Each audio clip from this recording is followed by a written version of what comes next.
Bem-vindo e bem-vinda a mais um episódio do Florescercast. Hoje a gente vai falar sobre o que vem depois do diagnóstico, sobre o medo, a reconstrução e a vida que continua nos contornos. Estamos recebendo para falar sobre um tema tão delicado, mas tão importante, que é um alerta para a sociedade, para todos nós, a nossa querida, maravilhosa, guerreira, Tainara Silva. Seja muito bem-vinda, Tainara. Eu peço que você se apresente hoje para que as pessoas possam conhecer um pouquinho sobre você. Obrigada, meninas. Meu nome é Tainara, meu apelido é Isa, não sei por quê, mas é Isa, tenho 29 anos, sou paciente oncológica, participo do Instituto Mama Vida, né, da Aline, e aí não terminei o tratamento, ainda estou na luta ainda, e bom, é isso. Tainara, a gente sabe que o diagnóstico, né, como você disse, eu usei a sua fala, você é uma paciente oncológica ainda, o diagnóstico ele mexe com tudo, principalmente com o nosso emocional. E o que você tem notado, o que você notou de primeiramente assim de impacto que causou quando você descobriu o seu diagnóstico? Eu acho que quando vem a palavra câncer, a gente já é bom. E foi o que passou. Eu recebi o diagnóstico, não foi no consultório, eu recebi o diagnóstico no corredor do SECOM. O médico me chamou no cantinho e falou: é câncer, eu preciso que você vá agora. Fazer isso. E aí eu parei com a minha irmã. No fundo, no fundo, eu sabia que era câncer, né? Eu sabia, mas eu tinha uma ponta ali de não sei, está errada. Mas assim, eu pensei, meu Deus, eu vou morrer. Foi o que eu pensei, eu vou morrer. Eu não. Eu estava totalmente perdida, não. Eu tinha. Eu descobri o diagnóstico, eu tinha 27 anos, né? Mas eu senti o nódulo desde os 25 anos, só que eu ignorei ele, achando que não era, achando que nunca ia acontecer comigo. E também por falta A gente de, nunca pensa, né? Sempre pensa, ah, nunca vai sim, acontecer e comigo. falta de informação, porque eu não sabia nada desse mundo. Esse mundo para mim não existia, falta de informação mesmo. Hoje o que eu sei é totalmente diferente daquela época. Daquela época eu fiquei muito perdida, muito perdida. Mas quando eu recebi o diagnóstico, eu pensei, eu vou morrer. E eu estava no estágio 4, um tumor de 7 centímetros, e foi muito, muito desesperador. Eu lembro que eu cheguei em casa, tranquei a porta do quarto, botei uma música bem triste mesmo, porque eu queria chorar mesmo.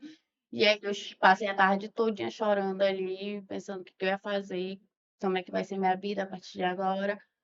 E o medo de deixar meus filhos, o medo de muitas coisas. Totalmente perdida, fiquei totalmente perdida. Não, primeira coisa que eu pensei, não vou ter mais minhas redes sociais, não vou mais olhar meu WhatsApp, vou excluir meu Instagram, vou me isolar do mundo. Quando esse processo passar, eu volto à vida. Só que não é assim. E depois desse primeiro susto, né, desse primeiro momento, né, como foi que ficaram as coisas para você? O que costuma ser invisibilizado quando todo mundo só olha para o físico, né? Porque a gente está falando, né, de um processo de quimioterapia, de perda de cabelo, de mudança no corpo, né? E que as Às vezes pessoas ganha de peso, né? às Por conta vezes ganha de da peso, às vezes medicação. perda de peso. Mas assim, como que foi esse segundo momento? Porque o primeiro momento é o choque do Sim. O diagnóstico. diagnóstico, né? E esse segundo momento, quando você se viu já nesse processo, como que foi lidar com isso? É, eu perdi o meu cabelo, né, com 15 dias após a minha primeira quimioterapia. E eu lembro que quando eu recebi a primeira quimioterapia, eu puxei o meu cabelo assim, ó, achando que já ia cair naquele exato momento que eu tava tomando a primeira quimio. Só que os dias foram passando e aí, né, o efeito e tudo mais. Com 15 dias eu lembro que já começou a cair os tufos. E aí eu falei, não vou pentear, porque vai parar de cair. Se eu não mexer nele, ele vai ficar ali. Só que não. Eu lembro muito bem que um dia eu acordei bem cedo, umas 6 horas assim, quando eu olhei no espelho, ele tinha caído totalmente, ele tinha ficado aqui, aquele bolo de cabelo. E foi aí que eu falei, a hora é agora de cortar. E aí eu peguei uma tesoura mesmo e fui tirando, tirando, tirando. E foi quando eu fui me vendo.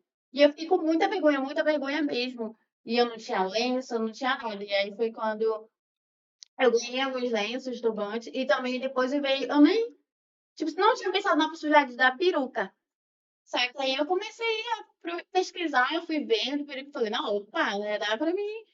E aí eu lembro que a primeira peruca que eu comprei foi um lourão, bem grandão mesmo. E eu me achava demais. Me achava. E quando eu me vi com a peruca, devolveu pra mim. Mas quando eu tirava a peruca, eu me achava feia. Eu não queria que ninguém me. Se alguém fala, eu sempre falava para minhas amigas: vem na minha casa, me avise. Quando eu tô indo aí, eu corria, botava alguma coisa na minha cabeça. Não queria que ninguém me visse careca. Tinha muita vergonha. Só que depois eu falei: ah, não. Não, não dá. Até porque a gente não gosta de estar o tempo todo assim, escondendo a cabeça. Suava, coçava. Eu falei: não. é, eu não vou me esconder. E foi quando ninguém nunca tinha visto careca. Eu peguei, saí mesmo, postei foto careca, mostrei pra todo mundo quem era. E postava com peruca e meus amigos foram vendo como eu era, como as minhas amigas, elas tinham um certo receio de perguntar por mim, como que era eu careca. E quando eu postei, ela falou assim, amiga, tu é bonita careca. E aquilo, eu acho assim, é um preconceito ainda existe, porque aonde a gente chega, se você chegar num local de lenço, de turbante, os olhares são. Eu já recebi várias perguntas, principalmente no supermercado perto de casa. Teve uma atendente perguntou de mim se eu tinha alguma coisa na minha cabeça porque eu usava os lenços. E aí eu tive que falar para ela que não, que eu era uma paciente. E sim, esse tipo de pergunta, esse tipo de olhares, é claro que deixa a gente triste, né? As pessoas parecem assim, câncer, as pessoas têm um pouco de receio. Teve gente que, assim, por falta de informação, que chegou a perguntar de mim como que eu tinha pegado. Como se fosse algo assim Sim, contagioso, né? e aí eu falei que não era nada contagioso, as minhas amigas poderiam me abraçar, me beijar, que estava tudo normal. E ainda existe isso bastante, né? E hoje, para vocês, está mais tranquilo? Sim, sim. Hoje, para mim, mais tranquilo. Meu cabelo, inclusive, já tá bem grande, né? E hoje não tenho mais vergonha hoje. Eu falo mesmo quando pergunto. É, é, inclusive, lá no Secom mesmo, eu sempre fui de peruca. Todas as quimioterapias, eu sempre fiz questão de peruca. E as mulheres que estavam recebendo quimioterapia perguntavam de mim: teu cabelo não caiu? Eu falava: não, isso é peruca. Ai, poxa, mas não te incomoda? Ai, eu achei tão linda, eu queria também. E eu sempre falei: não, olha, vem de tal lugar. Ou você pode fazer assim. Ai, mas eu sempre boto essas pastinhas. Ou então eu amarro de um jeito que deva parecer um pouco que é o meu cabelo. E é muito legal, eu achei muito legal, né? Falar como elas poderiam também se sentir bem. Eu fiquei muito, pra mim, assim, pra mim fiquei muito feia, porque eu vi que a minha sobrancelha caiu, meu cabelo caiu, o meu olho, né? Aquelas pele de doente. Mas eu nunca deixo isso, eu ia lá pegar minha maquiagem, tacava mesmo, fazer questão de tirar foto. Eu tenho uma foto minha que até hoje eu olho, eu tinha acabado de receber quimioterapia e meu olho estava baixando, que eu estava me sentindo muito mal. Mas eu fui lá, me arrumei, e na foto mesmo dá pra ver que o meu olho tá assim, caído. Mas eu fazia questão de registrar todos os momentos. Eu tenho todas as minhas fotos de quimioterapia, de eu até com um balde na mão em casa, eu fiz questão de para me lembrar. Todas as vezes que eu entro lá para me olhar e lembrar daquilo que eu passei. Que legal. Tainara, como você bem falou agora, o corpo muda, a rotina muda, tudo muda. E como foi para ti esse reencontro consigo mesmo? Porque você disse, houve a fase que eu me achava feia por quando eu tirava a peruca. E como é que foi para você se reencontrar, de dia disse, não, eu sou bonita mesmo sem peruca, eu sou linda com peruca, sem peruca, né? Mesmo com todos os olhares, como você falou, mesmo com todo o preconceito. Como é que foi para você se reencontrar? É, eu me encontrei, para falar a verdade, agora, depois que eu fiz a mastectomia radical. Porque, para mim, o cabelo De menos. era o de menos.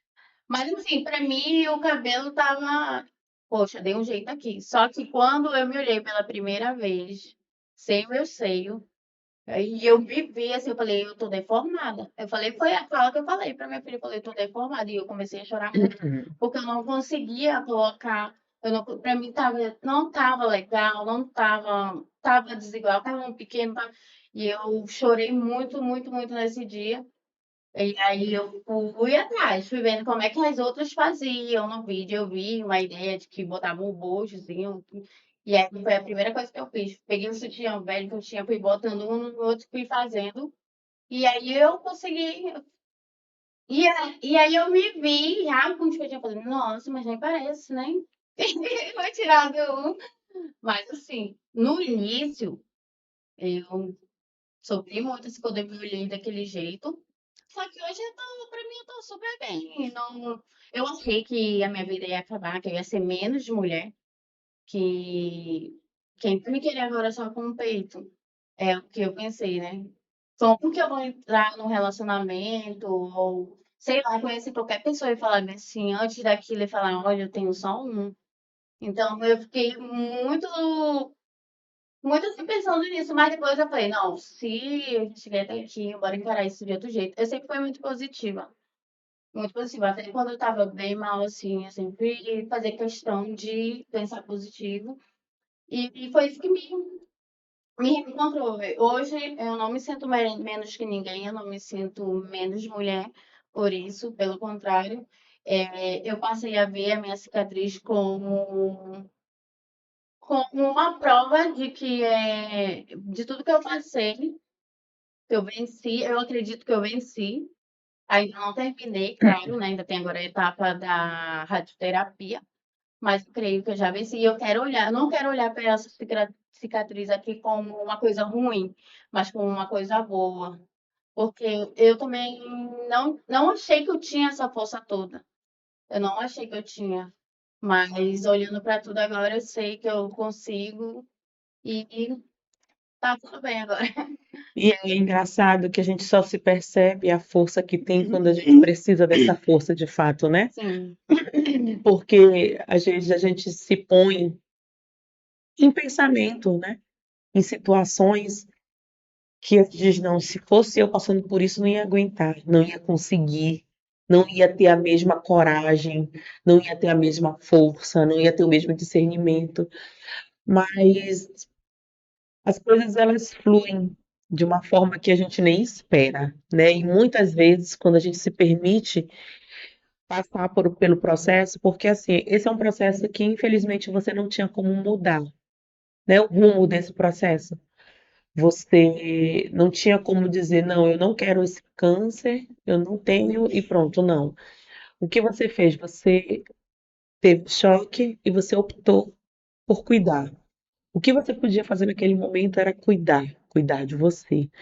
Mesmo que você não conseguisse mais cuidar dos outros, que você é uma mulher que cuida, né, de outras pessoas, mas você optou por cuidar de você e você precisava desse tempo. Achei legal quando você disse assim, eu me encontrei quando eu fiz a a mastectomia mastectomia. total, né? E aí a gente passa por muitas vezes na vida por não se perceber no corpo, né? A gente não vive, a gente sobrevive.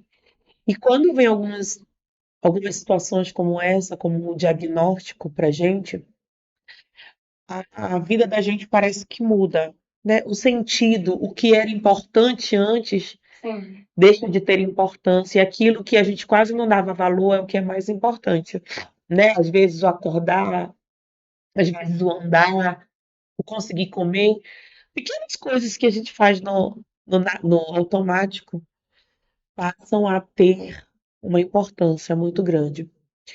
Mas eu digo a você que tudo isso tem sido menos difícil por conta da sua resiliência. Você é muito resiliente. Quando eu falei aquilo, uma mulher guerreira, uma mulher de força, é porque de fato você é, né? Nós não imaginamos tudo que você passou. E talvez hoje você olhando para trás, acha até que nem foi tanto. Foi, eu acho que não. Eu te falei, eu acho Aham. que. Eu paro assim, olho, nem parece que eu sofri tanto. Mas só que sofreu. E lembrar disso, isso que você falou, eu tenho fotos dos momentos, eu tenho fotos do processo, eu tenho foto. Lembrar disso não é um motivo de tristeza, não é um motivo de desespero, pelo contrário, é um motivo de vitória, de força, onde você vai olhar para ali e vai dizer, eu tô aqui. E diz, eu tô aqui, né? Então, é, trazer essa sua história, trazer tudo isso aqui, para a gente é uma honra, né, Paula, ter você aqui. Porque eu sei que essa retomada dessa vida não é fácil, né? A gente falou do processo do diagnóstico, a gente falou um pouco do processo do corpo, e agora que você já está próximo à cura, né? Como que está sendo retomar a sua vida, viver e fazer as coisas que você fazia, ter a tua rotina? É, eu tô com 2 meses, né, pós-operatório, e eu vi muito, assim, falarem que eu não poderia carregar peso mais, eu não poderia mais levantar meu braço, só que eu sou muito teimosa. Aqui com a eu tô assim, ó, martelando, que eu vejo, eu não quero mais uma coisa, então pintei a minha parede lá da sala, eu mesma, aqui, ó, no braço. Eu sou muito teimosa nisso. Enquanto nós estávamos sentindo dor, né? Não tá fazendo mal, Uhum. então pra mim tá tudo bem. Mas assim, é claro que tem aquele receio de será que vai voltar? Será que vem em outro lugar agora? É aquele medo, né, de voltar, de passar por tudo de novo. Mas eu acho que pior que o diagnóstico é o recomeço, o pós o câncer. Porque a gente fica com receio, dá uma dorzinha aqui, meu Deus, dá uma dor nos ossos, a gente pergunta, será que não é metástases, né, que fala? Metástase. É. Uhum. Aí, ou tá dando que será que não foi pro meu pulmão? Será que não foi pro... Qualquer lugar que dói, a gente sempre acha que, será que voltou em algum lugar? Então, é esse medo que eu tô procurando tirar de mim. Tem umas metas para mim. A primeira meta para mim foi mudar as minhas roupas, né, devido à minha cicatriz ser grande. E eu tive que mudar, porque as minhas roupas eram bem decotadas, e aí eu tive que mudar tudo. Então, foi uma das minhas metas. Mudei tudo, troquei as roupas. E quero sim voltar a trabalhar, quero voltar a viver como antes eu era. Bem melhor que antes, né? Agora, claro, me cuidando, porque antes eu não ligava para a saúde, eu não estava nem aí. Agora, cuido dos meus também. E é só esse medo mesmo, assim, que eu acho que atrapalha um pouco a gente, assim, de realmente ir para frente. Dá aquele medo de voltar de novo. Quando tu falas da questão do medo do retorno, né, da volta do CA, e você falou da questão das dores, não sei se nossos telespectadores sabem como funciona, eu não sei, sou leiga nesse assunto.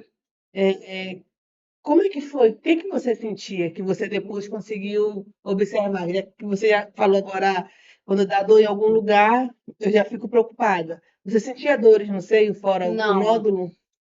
eu não sentia nada, nada, nada. Eu senti um carocinho do tamanho assim de um grãozinho de arroz. Só que como ele não doía, eu apertava, não sentia nada, eu achei, poxa, normal, deve ser normal, né? E aí eu não procurei. Quando eu procurei, deu que era benigno. E aí estava pedindo para mim fazer o exame após 6 meses para ver se. E foi aí nesses 6 meses que eu deixei passar. Foi. E aí foi crescendo, crescendo, crescendo, crescendo. E aí foi quando eu fui procurar ajuda. E aí já deu no estágio 4 e com 7 centímetros um tumor. Ele sim E cresceu quando ele mesmo. estava com 7 centímetros? Desculpa te perguntar, porque pode ser também dúvida dos nossos Uhum. telespectadores, né? E quando ele estava com 7 centímetros, você sentia alguma coisa ou não, continuava não Eu sentindo não, nada? nunca Nunca senti, sentiu não, eu nada? nunca senti Nunca dor. sentiu dor nele. Nunca senti dor. Nunca. E nem aqueles. Sempre falam que quando você tem um câncer na mão, você pode apertar que sai. Líquido, né? Isso, Pelo não mamilo. saía nada, nunca. Nunca saiu sangue, E nem mudou a cor do teu seio, da não, auréola, nada. mudou aqui no Onde cantinho. tinha Isso, ele cresceu, e aí ele foi querendo meio que expandir Expulsar. pra fora, E aí foi. Eu achei também que não era, né? Porque eu não Aham. sentia dor. Eu pesquisava e a maioria dos sintomas eram dor, é, o... a secreçãozinha que saía, mas nada disso acontecia comigo. Então, isso pra mim tava tudo bem, então não era. E tu foi detectado na mamografia? Foi? Como foi? Foi na ultrassonografia, Ultrassonografia já deu. já o Um BIRAD nódulo, 6. né? BIRAD 6. Foi. E Nossa. aí foi pedida uma biópsia, aí foi confirmado É. a biópsia. Olha a importância da gente fazer, né? Nossos exames anuais, né? Você que está nos assistindo, olha, foi 6 meses, não foi? Foi. Que teve essa evolução tão grande, Foi. né?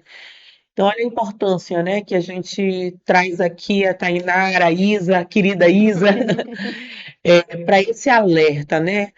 A gente precisa olhar para a nossa saúde. Se nós não olharmos, ninguém mais vai olhar no nosso lugar, né, Isso. Tainara? Porque quando você parou para olhar, ninguém mais antes estava olhando, né? É. Então, quando você parou, foi você que teve essa motivação de ir em busca, de procurar tratamento, e só foi porque assim ficou muito aparente, né? Sim. Então, olha a importância, o nosso alerta aqui, né? A gente usa também esse espaço para fazer alertas, para que vocês possam mesmo buscar conhecer, né? A partir daqui que a gente não vai falar sobre tudo, aqui a gente não é o dono do saber absoluto, mas aqui a gente quer que você se sinta incomodado a pesquisar, a buscar, ir com o seu médico, com a sua médica, fazer exames de rotina. A Tainara é uma menina nova, ela tem 28 anos. 29 fez. Fez 29, é verdade, desculpa. Fez 29 anos. Ela descobriu, ela começou a sentir, ela tinha 25, então não tem idade, né? A idade é a idade que você tá. É o momento que você está. Então, procure fazer seus exames, observe se tem alguma coisa que não está muito legal. Refaz com 6 meses. Eu sei que o SUS é mais complicado, né, a gente marcar, mas quando tem algum sinal de alguma coisa, você consegue, com 6 meses, fazer reagendamentos. Então, não deixe de olhar para a sua saúde De olhar para si, e né? de olhar para si, né? Aqui é um programa que a gente sempre fala de saúde mental, e aí eu quero saber depois um pouco também como que tá essa cabecinha, né? Que a gente já falou do corpo, falou de várias coisas, mas assim, o foco é a saúde integral, né? O bem-estar físico, psíquico, socioemocional e espiritual, né? Tanto é que a gente aborda de um tudo aqui. Então, que você olhe para você, olhe, e a gente sabe. Às vezes a gente não quer acreditar, né? Mas a gente sabe quando tem alguma coisa. Sim. Não, nem sempre é um grande problema, mas a gente sabe quando não está alinhado, né? É verdade. Isa, vou te chamar de Isa, que para mim é muito mais fácil chamar de Isa, desculpa. Você sente que as mulheres que estão passando por esse processo, elas conseguem se escutar? Você deve ter muitas pessoas, conhecer muitas pessoas por frequentar o SECOM, né? Que estão passando pelo mesmo processo, que estão no início, que estão no final, que estão na mesma fase que você. Elas conseguem se escutar assim, tipo, entender, pô, eu tô ruim mesmo, eu preciso me dar esse tempo. Ou elas entendem, as mulheres entendem que elas precisam estar bem o tempo todo. Que elas não podem fraquejar, não podem se sentir doente, não podem aceitar ajuda. Como é que você vê como um Eu todo? acho assim que nós somos mãe, a gente acha que não pode parar nunca, a gente não pode adoecer. Foi o que eu achava. Eu estava trabalhando e eu não queria faltar ao trabalho para me marcar a minha consulta. Foi o que aconteceu. E eu fui adiando, até que chegou um ponto que eu não estava mais. Falei, não, é agora que eu vou, tá angustiado. Mas assim, eu conheço bastante gente, né, do Instituto e também faço bastante amizade dentro do SECOM. Todas as vezes que eu vou para ir uma conversa aqui, que já leva uma amizade aqui, e assim vai. Mas assim, ainda existe sim isso, mulheres de não, principalmente mães, de não olhar para si, de não procurar ajuda, de não. Por quê? Por conta da rotina, não, tenho um filho pequeno, Não posso parar. não posso parar, estou trabalhando, então tem tudo isso, mas ainda existe, assim, eu acho sim que ainda falta muita informação, ainda falta a gente, realmente as mulheres se olhar mesmo e procurarem se cuidar mesmo. A maioria das minhas amigas que eu fiz desse jeito, mães que não procuraram ajuda imediato, né? Já tivemos umas percas de algumas amigas, né, que foram tarde demais. E existe ainda assim isso. É muito triste falar que existe, mas não existe. Tanto também por conta da psicólogo também. A gente acha que a gente não precisa. Eu já ouvi isso, eu já indiquei já para algumas pessoas e elas, eu não preciso disso, tá me chamando de doido. Então, assim, não é isso. Não é isso. Quando eu comecei, é a única. Eu nunca tive psicólogo na minha vida. Só ela. E, tipo assim, desde quando eu conheci ela, fez muito bem. Porque você já tá passando um processo difícil. E ainda ficar ali. Eu sei que temos amigos, temos familiares, rede de apoio, mas é muito bom você falar com uma pessoa, ouvir as coisas que é falando, né? Uma conversa. Para mim, ela não é minha psicóloga, é minha amiga. Eu ainda tenho uma intimidade com ela, eu falo tudo mesmo já. Mas assim, falta ainda esse autocuidado de mulheres. E o ruim, assim, é mulher que olha um pra outra, sabe? Eu recebi assim, uns comentários assim, logo quando eu fiquei careca de deboche, sabe? E o triste é que é mulher, né? Falando de Sim. outras mulheres, mas assim, falta muito isso, esse autocuidado, se olhar para si, se amar. E a cabeça, eu fico imaginando como que não fica a cabeça nesse momento, né, Isa? Porque você já vem de tantos processos, de um diagnóstico difícil, de um medo, né, Uma mudança no uma corpo. mudança no corpo, uma mudança no humor, muitas vezes desesperança, né, porque a Sim, gente não sabe o que vai acontecer, um desamparo, um medo de como vai ficar minha família, o medo de como vai ficar, o que que eu vou deixar, como que vai ser depois de mim, ou será que eu continuo, será que eu vou aguentar o processo?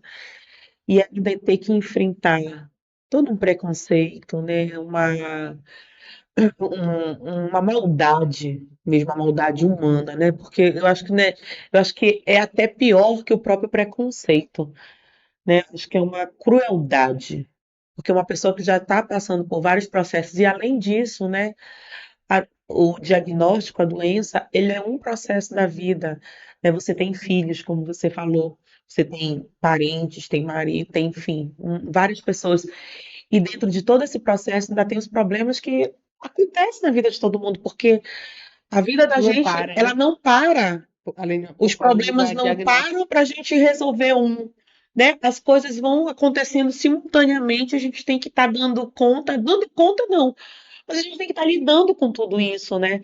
E ainda ter que ouvir, né? Ver coisas cruéis como essa, eu imagino como foi difícil para você. Eu não fui eu, mas eu peço desculpa a você por isso, por ter mulheres assim que não conseguem enxergar outra mulher assim, sabe, com sim. empatia. E outra coisa que nós ouvimos é alguma coisa ela fez, isso é mão de Deus. São comentários muito maldosos que falam Hum. sobre quando você está passando por esse processo. As pessoas acham que você fez algo de muito ruim para você estar passando por aquilo. É um castigo de Deus na sua vida. É, É pura ignorância, assim, né, do ser humano, quando ele usa uma fala dessa para justificar algo que nem sempre tem justificativa, né? Porque se fosse assim, por que que bebês têm câncer? Sim, eu sempre pensei dessa forma. Né? tem Isso coisas que a gente nem sempre vai nem conseguir sempre Sim, explica. explicação, e eu lembro né? que logo quando eu recebi o diagnóstico, eu não, até hoje eu não consigo encontrar essa senhora. Ela estava ali tecendo ali, esperando a vez dela, com um lenço na cabeça. E aí, eu sentei do lado dela, ela disse, oi, tu vai começar? Eu falei pra ela, né, eu acabei de receber o diagnóstico, tô esperando minha papelada. Aí ela disse assim pra mim, você vai ouvir muitas coisas aqui dentro do segundo. coisas que vão te deixar para baixo, mas não escute. Deixe entrar aqui e sair aqui. E aquilo eu peguei para mim. Eu nunca mais encontrei aquela senhora, mas eu peguei aquelas palavras para mim. E sempre ouvia mesmo, assim, dentro do SECOM, mas deixava lá mesmo. E até hoje eu sigo isso. Agora você imagina, né? Você está ali no SECOM, geralmente as pessoas que estão ali ou estão com o mesmo diagnóstico ou estão com algum Algum ente parente, que esteja com esse diagnóstico, Sim. né? E cometer uma maldade dessa, porque eu não consigo procurar, achar outra palavra que não seja maldade, né? Com outro ser humano que está ali passando por uma situação difícil. Porque assim, penso eu que quando a pessoa recebe o diagnóstico é mais difícil do que o tratamento em si, porque é um choque. Quando está fazendo tratamento, já sabe, já, com certeza, quando a pessoa recebe, ela já vai atrás de algumas coisas, descobrir algumas coisas, já tem um pouquinho de consciência do que está acontecendo e como serão os processos. Quando tu recebe o diagnóstico, pronto, fica perdido, teu mundo acaba ali, tem o processo do luto que você vai viver por conta da situação, né? Então, assim, as pessoas ainda vêm com falas maldosas, deve ser muito difícil. E eu recebi também, logo no início, quando eu avisei que eu estava com câncer, que eu ia passar pelo tratamento do CA, perguntaram para mim, mas tu vai ficar careca? que é ficar careca perto de. Né? São Não, perguntas que fizeram para mim, você vai mas ficar olha, Tainara, careca? eu acho que muito disso é a desinformação mesmo, é a Sim, falta de informação. E olha que assim, né? Vamos pensar, né?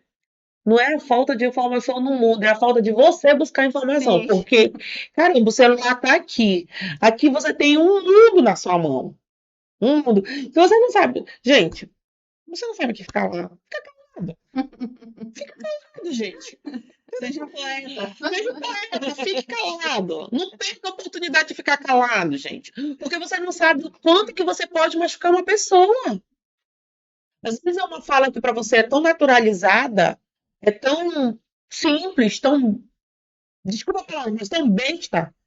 Mas só que ofende muito, ataca muito, machuca a outra pessoa. Principalmente quando a gente está falando de doença, de sentimento, de emoção. Eu imagino isso a gente entrando na celeuma das emoções da Isa, de tudo que ela sentiu, de como que ela ficou, como que ela se viu como mulher ainda. Mas, caramba, fica calado, gente. Não sabe falar? Não pergunta, não. Se a pessoa quiser falar, ela fala. Acolhe, beija, abraça, Estou entendeu? aqui. Escuta, esteja lá disponível. Mas não pergunta, não. Se você não sabe falar, fica calado. E hoje, Isa, como que tá tudo isso para você? Como que tá a sua cabeça dentro desse processo? Olha, até mudei de voz, porque eu tava com raiva. Agora é super Voltou, sério. voltou. Como que é isso? Como que você tá vendo? Qual a tua perspectiva? Que é? Como que você tá agora, nesse momento? Esse momento eu estou tranquila, né? Estou curiosa, porque eu não sei agora Os próximos passos. que é o. Meu Deus, esqueci o nome. A rádio, eu não sei como que é, né? É tudo novo. Então, não sei como que é, tô curiosa para saber como que é, quantas sessões eu vou pegar, como vai ser a minha rotina. Então, mas tô deixando ficar bem calma, bem tranquila para esse dia. Isa, obrigada por tanta informação que você tem passado para nós, que você compartilhou com os nossos telespectadores também. Se as pessoas quiserem falar contigo, quiserem tirar dúvidas, quiserem entender um pouco mais como é o diagnóstico e para além do diagnóstico, como é que eles podem te encontrar? Tem no meu Instagram, né? Mas eu compartilho mais no meu TikTok. Então, deixe suas redes sociais, depois você passa para a gente, que O o Luiz vai Luiz vai colocar. colocar essas redes sociais aqui. E você quer deixar uma mensagem para quem está nos assistindo? Sim, eu quero dizer para as mulheres que não estão passando pelo tratamento agora, mas que procurem se cuidar, procurem marcar uma consulta ginecologista, mastologista, mas também quero deixar para aquelas que estão passando pelo tratamento dizer que vocês se agarrem com Deus. Tenham fé que tudo vai ficar bem, tenham fé que vocês vão se curar. Não deixe se abater. Eu sei que é muito difícil, mas pega essa força, essa pontinha de força, se agarre nisso, se agarre nessa fé que vocês vão conseguir. A Isa, muito, muito, muito, muito. Isa Tainai, vocês ficaram assim, né? Eu também. Tem hora que o tic-tac ele fica assim. Não Mas consigo chamar ela enfim, de Tainara, não dá. Tainara, muito obrigada. Muito Obrigada. obrigada. Quando eu conheci a tua história, eu digo, não, essa menina já tem que. Ela tem que ter voz para que outras pessoas possam ver que não é fácil. Não é fácil, não, mas é possível passar, né? Mas, Viktor Frankl disse, eu não posso mudar a situação, né? Eu me mudo frente àquela situação, né? Então você se mudou, você se adequou, né, para o que está vivendo. A gente não sabe, né? Porque não cabe a nós saber o futuro, Sim. mas cabe a gente aproveitar o presente que nós estamos vivendo e você tem aproveitado da melhor forma. E Não aproveitar não quer dizer que não vai ter dor, que não vai ter Sim. sofrimento, né? Não quer dizer isso. não é uma felicidade plena, Sim, né? Até a tristeza, até durante um processo triste, um processo de saúde e doença, a gente consegue ter momentos, desfrutar de momentos de felicidade. E você é uma força pra gente. Acredito, eu lhe admiro muito, você já sabe disso, né? Eu lhe admiro a sua força, a sua vontade, a sua persistência, entendeu? E parabéns por isso, e que você continue assim. E saiba que nós estamos aqui sempre que você precisar. cuidando de É. você, cuidando da sua família. Saiba que nós estamos aqui de verdade. E peço desculpa por tudo que você passou um dia.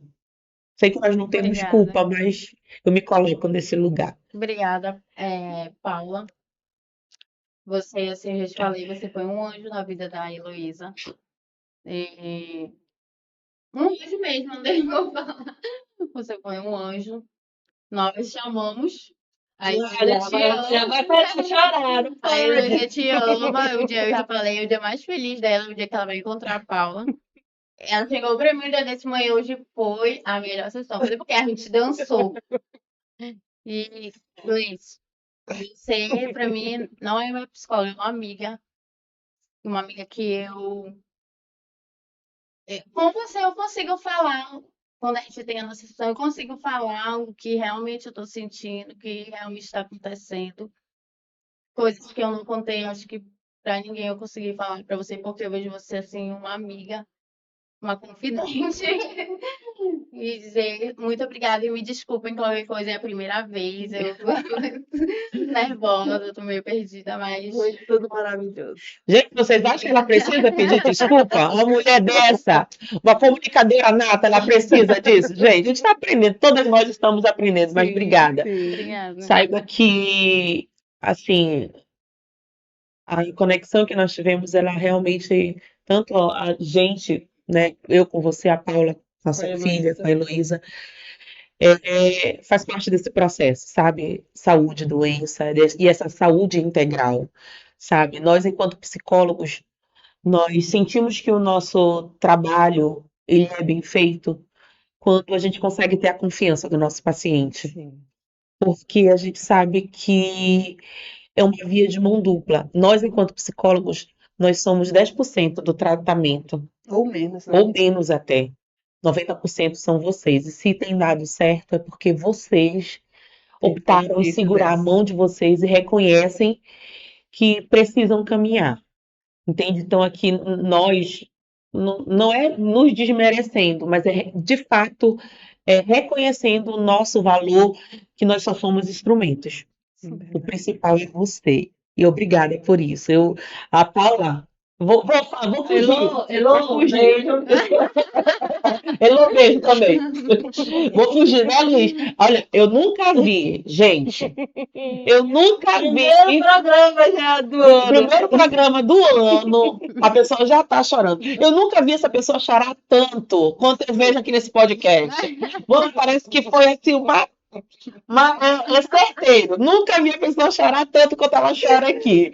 Ai, Mas meu tudo Deus. bem. Então, muito obrigada a você que está nos assistindo. Continue assistindo. Vocês estão gostando desses vídeos que a gente, dos podcasts, dos vídeos? Vocês viram o nosso vídeo do BBB? Se não viram, assistam, comentem. Eu sei que vocês gostaram. Olha, isso Mas é é que só parar. aqui, tá? É. Processo terapêutico não é assim, acredita.